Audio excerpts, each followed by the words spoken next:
Həmd olsun ki, biz bugün İmam Hüseyin əleyhissalama yas saxlayanlardanıq. Həmd olsun ki, biz onun matəmində iştirak edənlərdənik. Həmd olsun ki, İmam Hüseyin əleyhissalamın bu başına gələn bu acı hadisələrlə biz də həmfikirik.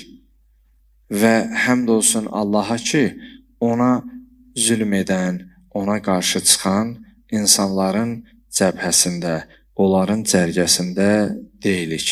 Sən elə bir şəxsin ardıca gedirsən ki, elə bir şəxsi özünə öndər seçmisən ki, bu yolun təbliğində, insanlara dəvətində onun başına gəlməyən hadisə qalmayıb.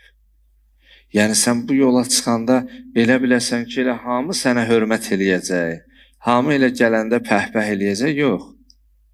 Qəlbi də qıracaqlar. Bu yolda olduğun üçün incidəcəklər də, əziyyət də verəcəklər. Yəni bir sözlə öndərin başına gələnləri gözə alıb bu yola çıxırsan. Ona görə həqiqətdə belə bir günlərdə ki, qəm-qüssə içərisində düşünərək bunları danışırıq.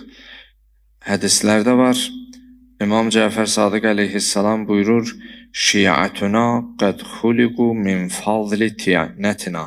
Buyurur ki, bizim şiələrimiz, bizim tərəfdarlarımız, bizim torpağımızla onların fitrətində onların xəmirləri yoğulub və ucunu bi nuri vilayətinə və bizim vilayət nurumuzla onlar qarışdırılıb, yoğurulub. Yəni bir sözlə Əhl-i Beyt əleyhimussalamların sevgi məhəbbətini ki, qəlbimizdə yaşadırıq, bu bizim fitrətimizdən gələn məsələdir.